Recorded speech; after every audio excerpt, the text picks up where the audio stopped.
ഈ ആരോപണ വിധേയർ എന്ന് പറയുന്നവർ രാജിവെക്കേണ്ടതില്ലെന്നും മാറി നിൽക്കണമെന്ന് ഒരു നിയമത്തിലും പറയുന്നില്ല എന്നുമാണ് മുകേഷ് MLA കാര്യത്തിൽ CPM നേതാക്കൾ തന്നെ പറഞ്ഞത്. അത് അവരുടെ സംസ്കാരം, എല്ലാവരും അങ്ങനെ ആകണമെന്നില്ല. എന്നാൽ രാഹുൽ മാങ്കൂട്ടത്തിലിൻ്റെ കാര്യത്തിൽ വലിയ ഗൂഢാലോചനയാണ് ഇപ്പോൾ പുറത്തു വരുന്നത് എന്നാണ് വ്യക്തമാകുന്നത്. രാഹുൽ മാങ്കൂട്ടം MLAക്കെതിരെ വളരെ ആസൂത്രപരമായ നീക്കമാണ് നടന്നത് എന്ന സൂചനകൾ പുറത്തു വരുന്നു. സന്ദേശങ്ങൾ പോലും മാങ്കൂട്ടം ആർക്കും അയച്ചില്ല എന്ന് നമ്മൾ ആരും പറയുന്നില്ല. അദ്ദേഹം ഇങ്ങനെ വാട്സപ്പ് സന്ദേശങ്ങളൊക്കെ അയക്കുന്ന ആള് തന്നെ എന്ന് പറയപ്പെടുന്നു. എങ്കിലും ഈ ഗർഭഛിദ്രം എന്നൊക്കെയുള്ള ഓഡിയോ സന്ദേശങ്ങൾ വ്യാജമാണെന്ന പ്രാഥമിക വിവരങ്ങളാണിപ്പോൾ ചില കേന്ദ്രങ്ങളിൽ നിന്നും പുറത്തു വരുന്നത്. അതായത് അവർ ആരും പരാതി നൽകിയിട്ടില്ല പോലീസിലോ കോടതിയിലോ, അതുകൊണ്ട് തന്നെ ആധികാരികമായി പറയാനും കഴിയില്ല. അതായത് രാഹുൽ മാങ്കൂട്ടം സ്ത്രീ വിഷയത്തിൽ 100% സത്യസന്ധനായ ഒരു വ്യക്തിയാണെന്ന് ആരും പറയുന്നില്ല. തനിക്ക് സന്ദേശം അയച്ചു, തന്നെ ഫോണിൽ വിളിച്ചു എന്നൊക്കെയാണ് എല്ലാവരും പറയുന്നത്. അത് ശരിയാകാം. അതിന് തെളിവുകളായി പല വാട്സാപ്പ് ചാറ്റിൻ്റെ കുറച്ചു ഭാഗങ്ങളും ഒക്കെ ചില ചാനലുകൾ മാത്രം കാണിക്കുകയും ചെയ്യുന്നുണ്ട്. എന്നാൽ തന്നെ ഗർഭിണിയാക്കിയെന്നും അത് അലസിപ്പിക്കാനുള്ള കാര്യങ്ങൾ ചോദിച്ച് വിളിച്ചപ്പോൾ രാഹുൽ മാങ്കൂട്ടം മറുപടി പറയുന്നതുമാണ് ഇപ്പോൾ പുറത്തു വന്നിരിക്കുന്ന ചില സന്ദേശങ്ങൾ. അതിനപ്പുറം ലൈംഗികമായി പീഡിപ്പിച്ചുവെന്നും ഗർഭിണിയാക്കിയെന്നും അത് ഗർഭഛിദ്രം നടത്താൻ പ്രേരിപ്പിച്ചുവെന്നും ഒക്കെയുള്ള വാർത്തകൾ പുറത്തുവിടുന്നത് ഇന്നാണ്. അപ്പോഴാണ് ഇതിലൊരു കള്ളക്കളികൾ വ്യക്തമായി വരുന്നത്. അല്ലെങ്കിൽ ചില കോണുകളിൽ നിന്നും ഇത് കെട്ടിച്ചമച്ച കഥയാണ് എന്ന വാർത്തകൾ ലഭ്യമാകുന്നത്.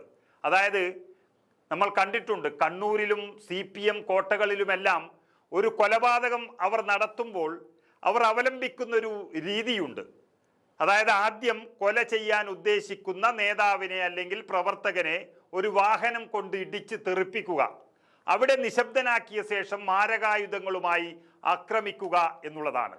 ഒന്നുകൂടി വ്യക്തമായി പറഞ്ഞാൽ, ഏറ്റവും അടുത്ത സുഹൃത്തും ഒരു സെലിബ്രിറ്റിയുമായ ഒരാളെ കൊണ്ട് അശ്ലീല സന്ദേശം അയച്ചു എന്ന പേരും പറഞ്ഞ് ഒരു വാർത്താ സമ്മേളനം നടത്തിക്കുക, അതിൻ്റെ പേരിൽ ഒരു രാത്രി കൊണ്ട് തന്നെ രാഹുൽ മാങ്കൂട്ടം എന്ന ഒരു MLAയെ യുവ നേതാവിനെതിരെ തെരുവിൽ യുദ്ധം നടത്തിച്ച് ഒരു മനുഷ്യനെ പൂർണ്ണമായും തകർത്തു കളയുക, സ്വന്തം പാർട്ടിക്കാർ പോലും വെറുത്തു പോകുന്ന തരത്തിൽ ഒറ്റ രാത്രി കൊണ്ട് ഒരു യുവ നേതാവിനെ വെറുക്കപ്പെട്ടവനാക്കി തൊട്ടടുത്ത ദിവസം രാവിലെ തന്നെ ഒരു ഗർഭഛിദ്ര സന്ദേശ വാർത്ത അതേ ചാനൽ തന്നെ പുറത്തുവിടുകയാണ്.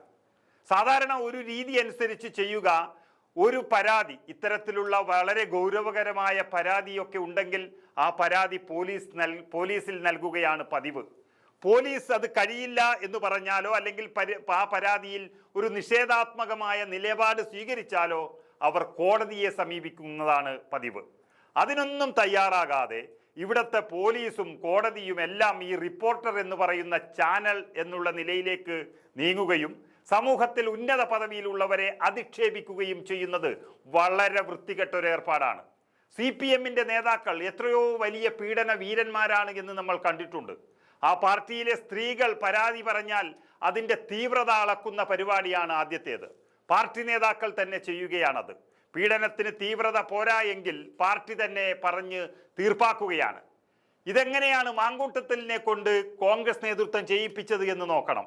24 മണിക്കൂർ തികയുന്നതിന് മുൻപ് അദ്ദേഹം വഹിച്ചിരുന്ന സംസ്ഥാന അധ്യക്ഷൻ എന്ന യൂത്ത് കോൺഗ്രസിന്റെ പദവി രാജിവെപ്പിച്ചിരിക്കുകയാണ് കോൺഗ്രസ് നേതൃത്വം. ഇനി കോൺഗ്രസ് പാർട്ടിയുടെ കുതിപ്പാണ് ഇതിൽ കാണാൻ വേണ്ടി പോകുന്നത്. നിലവിൽ CPM നാണം കെട്ട് നിൽക്കുന്ന ഒരുപാട് പ്രശ്നങ്ങൾ ഈ സംസ്ഥാനത്തുണ്ട്. അതെല്ലാം മുങ്ങിപ്പോകാനും ഒപ്പം സത്യം പറഞ്ഞാൽ മാങ്കൂട്ടത്തിലിനെ പേടിച്ച് തന്നെയാണ് ഇവിടെ നിയമസഭ പോലും ഇപ്പോൾ ചേരാതെ നിൽക്കുന്നത്. നമുക്കറിയാം, ഇത്രയും കാലം ഒരു സർക്കാർ വന്നതിൽ അവർ നടത്തുന്നത് വർഷകാല സമ്മേളനം, ശീതകാല സമ്മേളനം, ബജറ്റ് കാല സമ്മേളനം ഒക്കെയാണ്. എന്നാൽ മഴ കഴിഞ്ഞിട്ടും കർക്കടക മാസം കഴിഞ്ഞ് ചിങ്ങം വന്നിട്ടും ഇന്ന് വരെ ഈ സംസ്ഥാനത്ത് വർഷകാല സമ്മേളനം നടത്തിയിട്ടില്ല. രാഹുൽ മാങ്കൂട്ടം അടക്കമുള്ള പ്രതിപക്ഷ MLAമാരെ പേടിച്ചിട്ട് തന്നെയാണ് അത്തരൊരു സമ്മേളനത്തിലേക്ക് പോകാൻ പിണറായി സർക്കാർ തയ്യാറാകാത്തത്. ഇനിയും 1 മാസത്തിനുള്ളിൽ ആ നിയമസഭ ചേർന്നില്ല എങ്കിൽ 6 മാസം കഴിയും. അതായത് ബജറ്റ് സമ്മേളനം കഴിഞ്ഞ് 6 മാസത്തിനുള്ളിൽ അടുത്ത സമ്മേളനം ചേരണമെന്നിരിക്കെ അത് ചേരാതെ വരുമ്പോൾ 6 മാസം കഴിയുമ്പോൾ നടപടി നേരിടേണ്ടി വരികയും പിണറായി സർക്കാർ ചരിത്രത്തിലെ തന്നെ ഏറ്റവും വലിയ നാണക്കേട് കൊണ്ട് തിരിച്ചെടുകൊണ്ട് മാറി നിൽക്കേണ്ടി വരും. അങ്ങനെ എല്ലാം കൊണ്ടും CPM-നും പിണറായി സർക്കാരിനും രാഹുൽ മാങ്കൂട്ടം ഒരു വലിയ പേടി സ്വപ്നം തന്നെയാണ്. അതുകൊണ്ട് CPM തന്നെ നേതൃത്വം നൽകി ആസൂത്രണം ചെയ്ത് ഉണ്ടാക്കിയൊരു തിരക്കഥയാണ് ഇതെന്ന് പല നേതാക്കളും പല കോണുകളിൽ നിന്നും കിട്ടിയ സന്ദേശമനുസരിച്ച് ഉറപ്പിക്കുകയാണ്. അതിന് സഹായകമായി ഈ പറയുന്ന ജാഗ്രതയില്ലാത്ത ഈ മാങ്കൂട്ടം MLA-യുടെ കയ്യിലുള്ള കോഴിത്തരം സഹായകമായി എന്ന് തന്നെ പറയേണ്ടി വരും.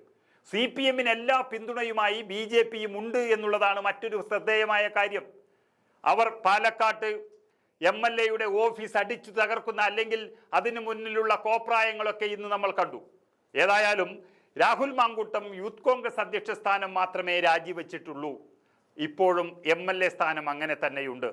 CPM പേടിക്കാനിരിക്കുന്നത് ഇനിയാണ് സമ്മേളനം നടക്കുന്ന, നിയമസഭാ സമ്മേളനം നടക്കുന്ന സമയത്ത്. ബലാത്സംഗ കേസിൽ പ്രതിയായ മുകേഷ് MLA രാജിവെക്കേണ്ട എന്ന് പറയുന്ന CPM ഈ മാങ്കൂട്ടം MLA-യുടെ ഓഫീസിൽ BJP-യെയും കൂട്ടി സമരം നടത്താൻ ഇറങ്ങിയതും ഒരാസൂത്രണം തന്നെയാണ്. ഒരു പരാതിയും ഇതുവരെ മാങ്കൂട്ടം MLA-ക്കെതിരെ നിയമത്തിന്റെ മുന്നിൽ ഇല്ല എന്നിരിക്കെ ഇത് നിയമ പോരാട്ടത്തിലൂടെ മാങ്കൂട്ടം തെളിയിക്കുന്നതോടെ ഇതിന് പിന്നിൽ പ്രവർത്തിച്ച ചാനലുകളും നേതാക്കളും അടക്കമുള്ളവർ കുടുങ്ങും എന്നുറപ്പിക്കാം.